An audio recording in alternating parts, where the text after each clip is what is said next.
Important note before we begin, I am not a therapist, psychologist, or mental health professional. Everything in this video is for educational purposes only and is not a substitute for professional mental health advice. If you are struggling with your mental health, please reach out to a qualified professional. Have you ever sent a message to someone, a friend, a date, a colleague, and simply never heard back? No explanation, no closure, just silence. If that has happened to you, you already know how disorienting it feels. One moment, someone is present in your life. The next, they have vanished completely, and somehow, without a single word being said, you are left questioning what you did wrong. Today I want to give you something most people never get after being ghosted, a real psychological explanation for why it happens. Not to excuse it, not to make you feel better about it, but to help you understand it clearly so you can stop blaming yourself and start seeing the situation for what it actually is. Stay until the end. The final reason is the one most people never consider, and it completely changes how you see the whole experience.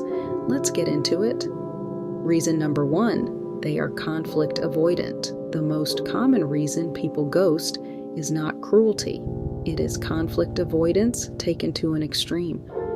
For many people, the idea of having an uncomfortable conversation, keep on saying, I am not interested, I need space, or this is not working for me, feels genuinely unbearable. Their anxiety around potential conflict, rejection, or emotional confrontation is so high that disappearing feels easier than facing it. This is not a moral failing unique to bad people. Research in attachment theory shows that avoidant attachment styles developed in childhood in response to emotionally unavailable caregivers create adults who instinctively withdraw when emotional intimacy or confrontation increases. They are not thinking about how their silence affects you. They are entirely focused on avoiding their own discomfort. Your pain is invisible to them, not because they are evil, but because their self-protective instincts have completely overridden their empathy in that moment. Reason number 2, they do not know how to handle their own emotions. Ghosting often happens at transition points, when a relationship is shifting, when feelings are changing, or when someone realizes they have led another person on. In these moments, a person with low emotional intelligence and poor self-awareness does not know how to process what they are feeling, let alone communicate it to someone else. The gap between what they feel internally and what they are capable of expressing externally is too wide to bridge. So they do nothing. Silence becomes the default response to emotional complexity. Research consistently shows that people who ghost more frequently score lower on measures of empathy and emotional regulation. This is not about you being unworthy of an explanation. It is about them lacking the emotional tools to give you one. Reason number 3, digital communication makes it easier than ever. Ghosting is not a new behavior, Francis, but smartphones and social media have made it dramatically more common and more normalized. When most communication happens through screens, the psychological distance between people increases. You are not a full, 3-dimensional human being to someone staring at a screen. You are a profile picture, a chat thread, a notification.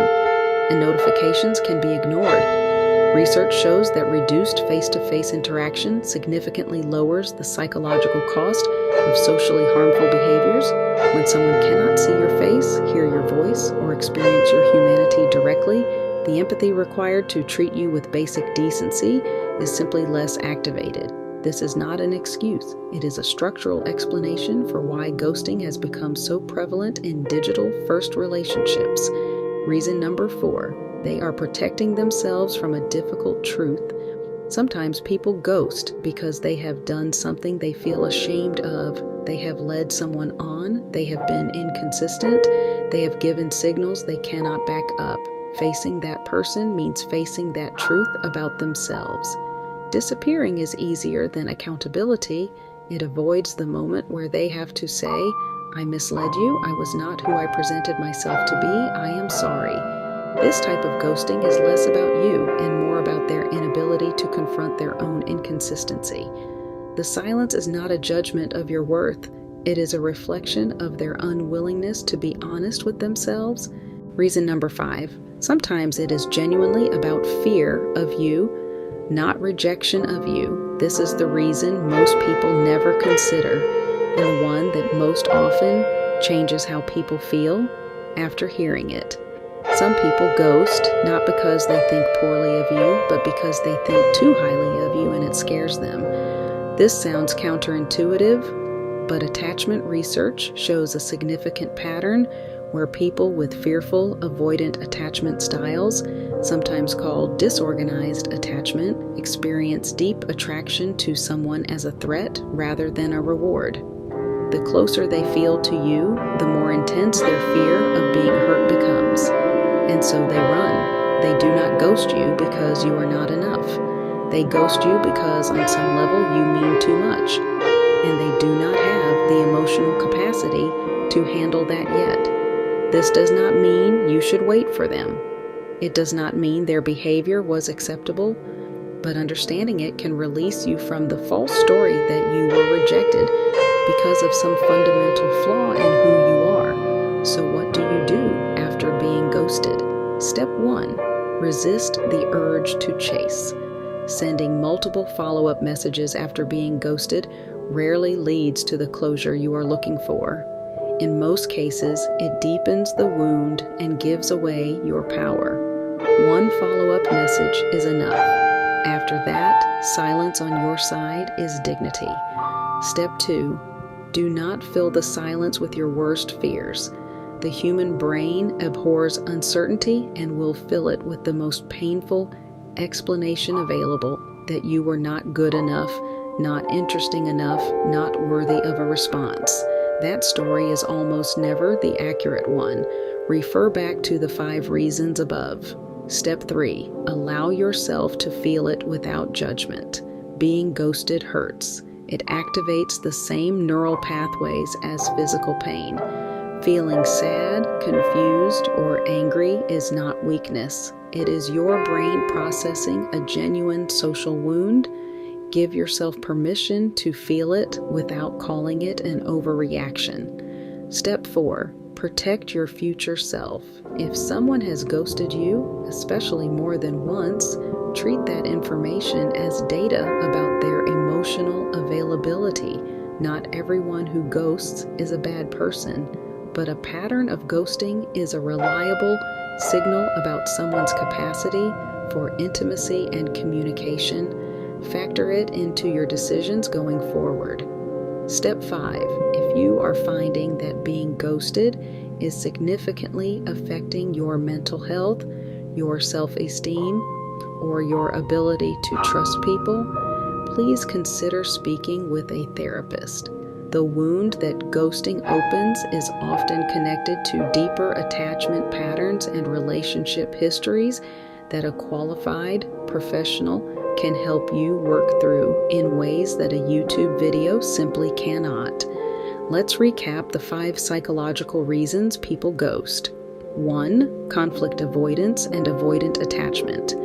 2. Low emotional intelligence and poor emotion regulation. 3. Digital distance reducing empathy. 4. Shame avoidance and inability to be accountable. And 5. Fearful avoidant attachment where closeness feels threatening. Understanding why someone ghosted you does not excuse their behavior, but it does release you from the false conclusion that their silence says something definitive about your value. It does not. If this gave you some clarity, hit subscribe. New videos every Tuesday and Thursday covering psychology, human behavior, and emotional intelligence in plain English.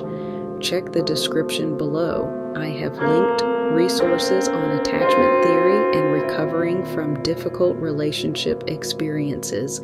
If you are currently struggling with your mental health, please do not rely on YouTube videos alone. reach out to a qualified therapist or mental health professional who can provide personalized support. Next video, the psychology of overthinking, why your brain gets stuck in loops, and the science-backed techniques to break the cycle. That one goes live Tuesday. See you there.